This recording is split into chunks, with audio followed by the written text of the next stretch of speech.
Well, the Prime Minister's northern tour ended on a negative note as a reporter from a Chinese newspaper traveling with Canadian media got into a tussle with one of Harper's press secretaries. Look at the left-hand side of the screen. The reporter is having a heated discussion with a spokesperson for Harper, Julie Vaux. Now, he says that she pushed him, she says he pushed her, but it didn't end there. Later, the reporter tried to grab the microphone to ask his question, but the RCMP who traveled with the Prime Minister jumped in and dragged the reporter away. I said it's not fair because all along, many activities, many question times, you didn't give me a chance. This is the only chance. Now, when the PM is on the road, journalists are normally told each day how many questions they can ask Harper. Today, we were told we could ask 5, and the press corps decided the Chinese correspondent would ask one of those questions. But the Prime Minister's office changed its mind and cut back the number of questions to 4, so the Chinese reporter would be left off the list. Now, in response, Harper's head of communications, Andrew McDougall, tweeted, "Agree or disagree with how events are run, there is no excuse for the Chinese state reporter to get physical with our staff. We will be raising the matter with the press gallery, and Mr. Lee should apologize immediately." While Lee regrets the whole incident happening, he too is demanding an apology, but from the Prime Minister's office, saying preventing him from asking a question is undemocratic. Mike Lecouture, Global News at the Raglan Mine in northern Quebec. Oh man, you know things are bad when the Chinese reporter says, "Hey, isn't this a democracy?" Yeah, well, I guess it's not. It's Harperland. Oh man, and then they're trying to take the hard line that he shouldn't have gotten physical. I can't see him getting physical. I think they're lying straight out. Well, But it's what they do. A Chinese reporter curbed by our communist dictators and the PMO. This is Radio Free Canada. This is Tory Troubles. The people we spoke with yesterday at the community gathering were saying that they really want to talk more about the high suicide rate here, the high cost of living, and the difficulties that they have here. So my question to you is, on this northern tour, why aren't you talking about the issues that the people want to talk about? Well, these are, but we've been addressing, as you know, all of those issues. We've put a great deal more money, for instance, into dealing with the high cost of food. In this area, there's still significant challenges there. Government of Canada every single year provides almost $1.5 billion to the Government of Nunavut, which is the primary deliverer of social services in the territory. And in fact, just in the last couple of years, we've announced, I think in the last year, additional money specifically on the issues of mental health and suicide prevention. There's some $30 million. I think that having economic development, providing flows of private money, which can be frankly much greater than governments can ever create, and creating jobs and opportunity for people, these are important objectives in their own right that we know from the history of not just our country but so many other developing countries that economic development really is critical to social development. That said, of course, we don't rely on that entirely throughout this country, not just in the north. Governments support vital ranges of social services for people, health, education, you go through the list. These remain critical things for governments to do in their own right, and we will continue to do those, obviously, as we see economic development going forward. I think the most important thing for economic development is to give people jobs and opportunities. Yeah, I can see why they only ask 4 questions. Yeah, there's Harper wrapping up his Arctic photo op. Yeah. Once again, pandering the fact that they're creating some kind of economy or taking care of some kind of people where it's not happening. Okay?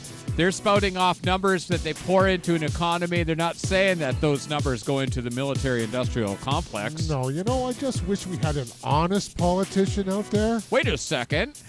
The latest honest politician just got raked through the coals. Hey, did we introduce ourselves? Oh, I'm Robert Nisbet. I'm Darren Howard. You're tuned into Video Radio, where we openly mock Stephen Harper's propaganda, saying that somehow losing 500,000 jobs is creating a good economy. Yes. Our action plan revealed the nonsense. An honest politician stood up.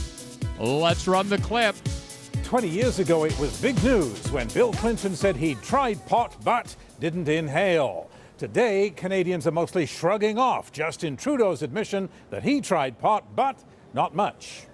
I have been in my past a very rare user of marijuana, I think 5 or 6 times in my life that I've taken a puff. Trudeau says one of those puffs was about 3 years ago when he was an MP, but few found that shocking.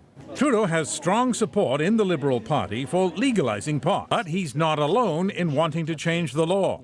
Thomas Mulcair says he too has tried pot, but not since he was first elected. Stephen Harper says he has not tried it, but he had a very muted response to Trudeau's admission. Those actions speak for themselves, and I don't have anything to add. But Justice Minister Peter MacKay came down hard, saying in a statement that by smoking marijuana as a member of Parliament, Justin Trudeau demonstrates a profound lack of judgment. But Trudeau is making a virtue of what he calls his transparency. He also revealed that his younger brother, Michel, was facing marijuana possession charges when he died in a BC avalanche in 1998. And it's no secret that their mother, Margaret, smoked lots of pot for years. But Justin Trudeau wasn't always so transparent. In 2009, he voted in favor of harsher penalties for pot, and only last year was against legalization. But now he says it's the Conservatives who are disconnected. We have a government that is completely offside from public opinion, from even where the chiefs of police are. Now, Canada's chiefs of police did come out this week for just ticketing people for simple possession of pot. But whether Trudeau can now get young voters flocking to the Liberals is another question. Last time, most of the under-24s didn't bother to vote at all, Ian. So it's a total non-story, okay? And, you know, you talk to the Conservatives, they hype it right up. Yeah. Like it's some kind of big deal. But isn't it illegal to smoke it? You know. It's illegal to possess it. But it's not illegal to smoke it, no. So MacKay doesn't even know the law. No. And he's our justice minister. Yeah, I know. But remember, they put a creationist in charge of science. So yeah, you just kind of got to take a look at the logic there, okay? You can believe whatever you want, but not in a position of power. No. Okay, honestly, we've got statistics out here that do not back up the government BS. But the Conservatives have been hyping up the Fraser Institute. Oh, they keep trying to present their own ideology. They're trying to spin things away from social responsibility, and the Fraser Institute is one of their puppets. Check this out. In 2011, a study put the cost of raising a child at close to $13,000 a year. The Fraser Institute says it's as low as $3,000, depending on where you live. That includes food, clothing, household, and school supplies, but not childcare. And the study is based on families with just one child. Sarlo wanted to do a study without any middle-class bias. He says that's the problem with other studies. He says they send the wrong message to low-income people, telling them that raising kids is too expensive.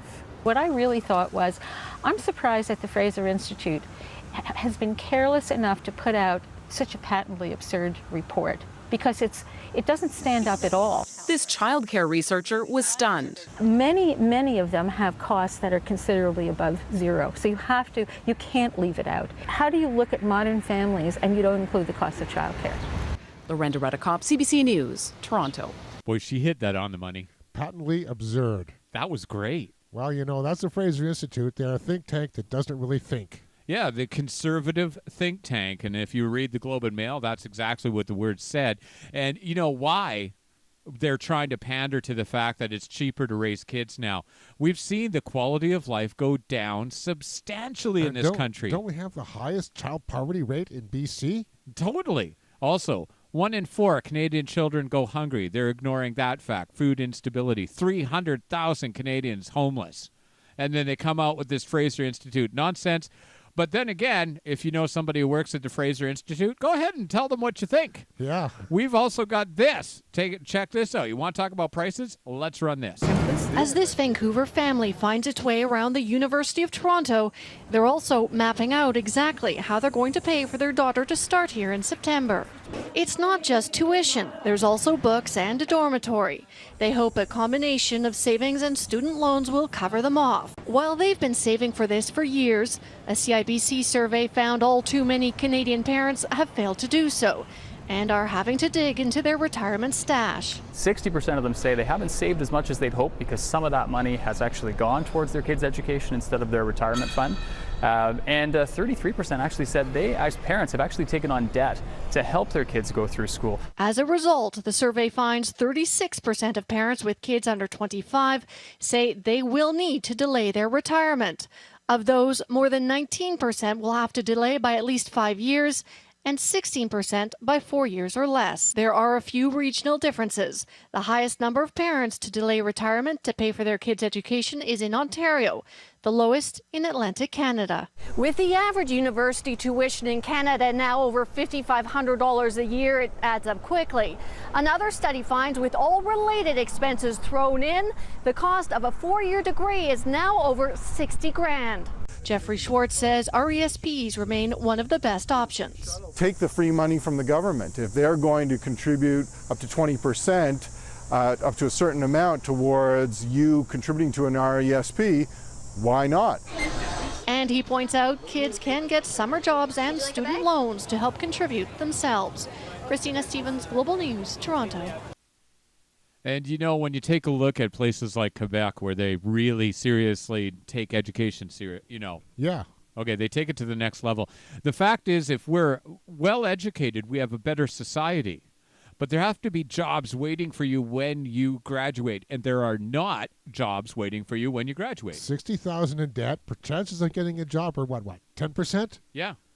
Okay, and countless people look at Generation Jobless. It's on CBC, and it'll describe that smart people do not go to college after graduation. No. And smart parents do not promote you going to college. But you can't get that around the government's head because it's one of those, you know, economic infrastructure things. They profit from it. However, we are working on the Municipal Sustainability Project. And that's going to be a solution for a lot of people to get jobs that are high paying, not poverty level jobs like they were suggesting there. Yeah. Okay, part-time poverty level job. You can contribute. No, you're taking a poverty level job away from someone who's homeless. To go work for a corporation. Okay.